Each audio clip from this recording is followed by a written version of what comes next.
Bienvenue dans cette nouvelle capsule de Successful Anonymous. Aujourd'hui, on va découvrir les clés pour construire ta stratégie social media solide et pérenne. On va aborder les différentes étapes à suivre pour développer ta stratégie qui va te permettre de gagner en visibilité et en cliente. Parce que bon, c'est bien de dire ça y est, je me lance. Mais avoir des clientes, c'est forcément mieux. Donc, en tout cas, c'est le but. Alors, c'est ce qu'on va voir aujourd'hui. J'en profite aussi pour t'annoncer que ça y est, la Social Media School ouvre ses portes aujourd'hui.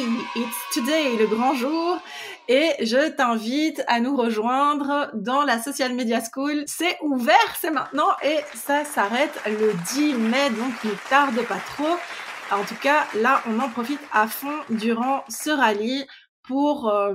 vraiment profiter et exploiter à fond tout ce qui est social media, que ce soit pour toi qui as envie de devenir social media manager et donc la Social Media School est là pour toi, ou que ce soit pour toi qui as envie de te lancer ou qui est déjà lancé d'ailleurs comme freelance, comme CEO d'un business en ligne déjà établi, mais qui cherche en fait des clés pour te développer encore plus avec les réseaux sociaux comme meilleur allié. Allez, c'est parti, on se retrouve tout de suite pour rentrer dans le vif du sujet.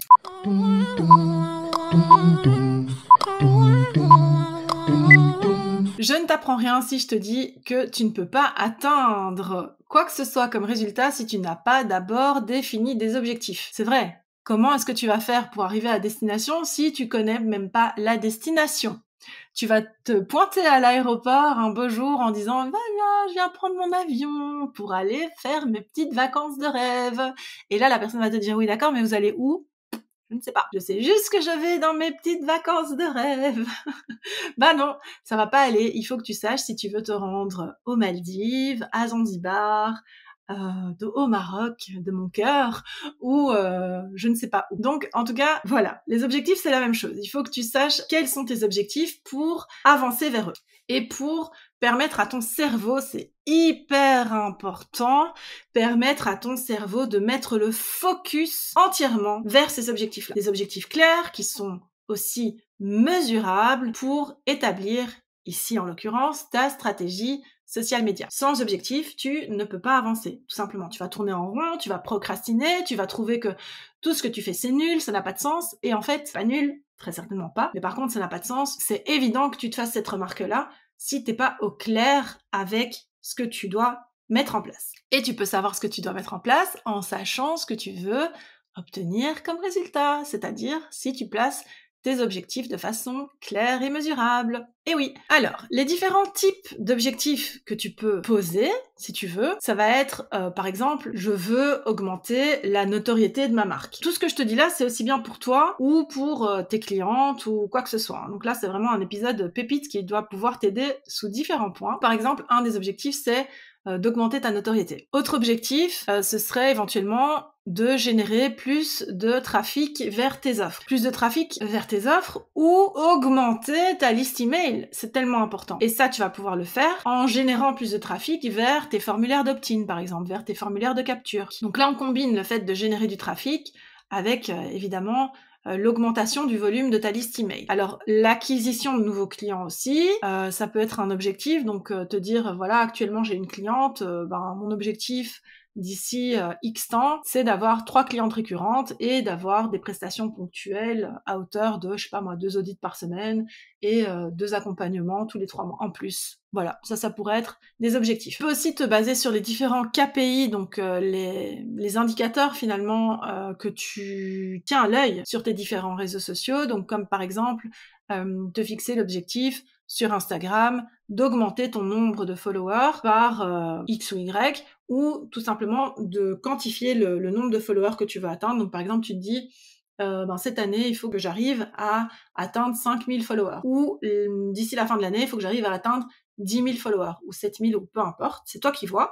Mais par contre, on va arriver dans le principe des objectifs SMART. Il faut que ce soit quand même réaliste, parce que si c'est pas réaliste, tu avances droit dans le mur, et droit vers la déception, et qui dit déception, dit tout de suite avoir envie de raccrocher les gants, et de te dire, je me suis plantée, c'est pas fait pour moi, je suis nulle, blablabla.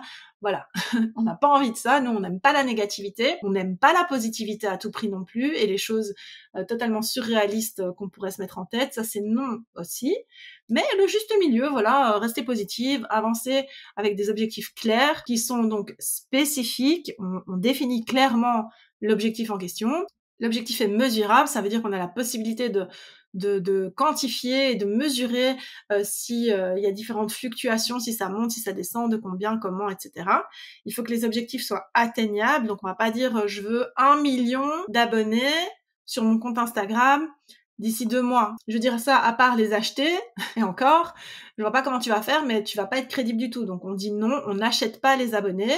On essaye d'avoir une vision claire et sereine par rapport justement à cet indicateur que représente le nombre d'abonnés sur Instagram, parce que c'est un indicateur important, évidemment. Si le nombre d'abonnés chute, c'est un mauvais indicateur. Par contre, si le nombre d'abonnés augmente, et surtout de façon très régulière, c'est un bon indicateur. Après, savoir réellement quel est le nombre d'abonnés, on s'en fiche. C'est pas ça l'important. L'important, c'est d'avoir un nombre d'abonnés en constante évolution et en constante progression, et voilà, ça c'est très bien. Dire qu'on s'en fiche d'avoir des abonnés, c'est ridicule. C'est pas vrai. Personne ne s'en fiche. Il faut des abonnés parce que c'est un canal d'acquisition de clientes. Donc, on peut pas dire qu'on s'en fiche. c'est illogique, c'est mentir. Par contre, accorder une importance supérieure à ce que ça représente vraiment, c'est pas ok non plus. Des abonnés, un nombre d'abonnés qui augmente, et qui ne diminue pas en tout cas, une progression stable, régulière, ça c'est oui. Et c'est ça qu'on veut, donc on veut ce type d'objectif, et on peut se fixer ce type d'objectif, ça c'est ok. Donc on parle d'objectifs SMART, on a dit spécifique, mesurable, atteignable, réaliste, j'en ai déjà parlé, on va pas viser le milli alors qu'on a 3 abonnés pour le moment, et que 2 de ces abonnés sont ton propre compte pro et ton propre compte perso, voilà, t'as une personne en plus, c'est peut-être ta maman, donc non, il faut que ça reste réaliste.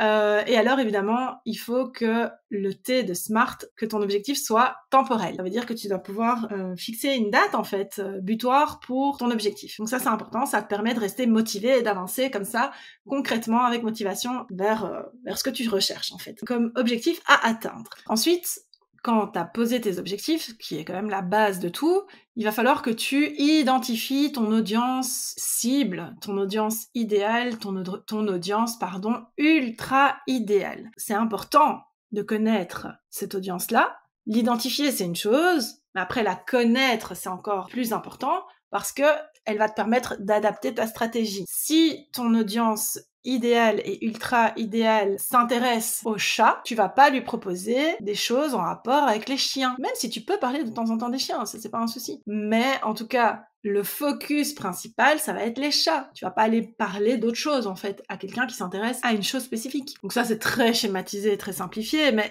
pour te dire que ça va te permettre, en connaissant ton audience, en étant au courant de ce qui l'intéresse, de ce qu'elle aime, de ce qu'elle recherche, de ce dont elle a besoin, de quels sont ses problèmes, etc., etc. Eh bien, en faisant ça, ça va te permettre d'adapter ta stratégie et d'adapter ton contenu. Donc, il faut que tu définisses ton persona, quelles sont ses caractéristiques, ses besoins, ses préférences. Moi, j'aime pas trop l'avatar sur base d'un prénom, un ceci, un cela. Ça fait un peu schizophrène, comme ça, qui s'adresse à une personne qui n'existe pas. Ça fonctionne très bien, hein. Tu m'entendras pas dire le contraire, en tout cas. Mais moi, je préfère vraiment m'axer sur la problématique. Donc, régler une problématique spécifique. Je trouve que c'est beaucoup plus intéressant. Donc, il faut vraiment que tu définisses la problématique spécifique de ton avatar, de ta cliente ultra idéale, elle aussi, de préférence, sinon de ta cliente idéale. Les techniques pour recueillir des informations sur ton audience cible, ça, je les ai développées en long et en large dans l'épisode d'hier ou d'avant-hier, je ne sais plus. En tout cas, je t'invite à écouter les épisodes précédents qui vont compléter cette source d'informations importante qui est celle de savoir comment recueillir des informations auprès de ton audience. Finalement, il faut que tu choisisses les plateformes qui sont adaptées. Où se trouve ton audience? Où est-ce que tu vas pouvoir lui parler? Est-ce qu'elle se trouve à différents endroits? Dans ce cas-là, comment est-ce que je vais pouvoir m'adresser à elle de la meilleure des façons, avec quel format, en utilisant quel code? Donc ça, c'est important de respecter vraiment tout ce qui se passe au niveau des différentes plateformes que tu vas utiliser, donc tout ce qui se passe, tous les codes qui sont utilisés là-bas. Une fois que tu as tout ça qui est mis en place, tu vas pouvoir donc évidemment être ultra spécifique quant au message que tu délivres, et ça passe par l'organisation de ton contenu, donc définir déjà tes piliers de contenu, de quoi tu vas vouloir parler, ne pas t'éparpiller dans tous les sens, vraiment parler de ce qui est spécifique à ta promesse, de ce qui est spécifique en termes de réponse à la problématique de ton audience cible. Et une fois que tu sais ce dont tu vas parler, il faut que tu parviennes à développer les différents points, les différents piliers de contenu en fait. Il va falloir que tu parviennes à les faire défiler de façon non pas aléatoire, mais organisée justement de sorte à ce que ton audience puisse entendre parler d'un petit peu tous ces pôles qui sont importants dans ta stratégie de contenu, qu'elle puisse en entendre parler de façon régulière, mais qui est comme un turnover en fait des différents sujets que tu vas aborder. Finalement, il faut que tu planifies ce contenu, que tu trouves l'outil le plus adapté. J'ai aussi fait un épisode là-dessus précédemment sur les différents outils pour les différents réseaux. Je t'invite à aller l'écouter.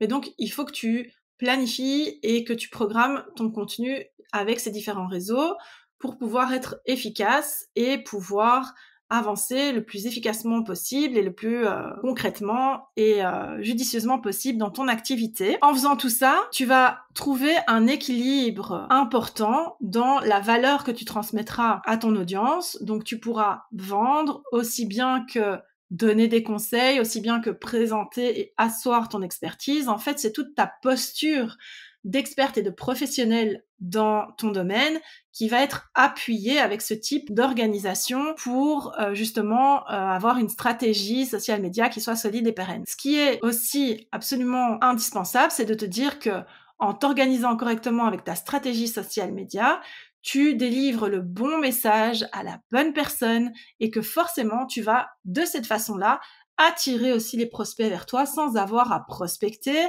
sans avoir à mettre en place des appels découvertes, etc. Alors, j'ai rien contre les personnes qui mettent ça en place, mais moi, personnellement, en tant qu'introvertie, je ne peux pas faire ce genre de démarche-là.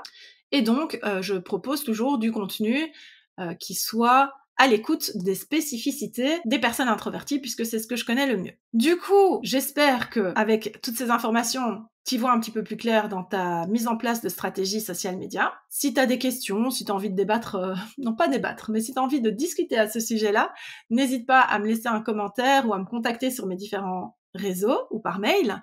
Je te mets toutes les informations qui te seraient utiles à développer tes stratégies à toi social media, notamment en tant que social media manager, sous l'épisode. Et moi, je te dis à tout vite dans la Social Media School. C'est enfin ouvert et nous, on se retrouve demain.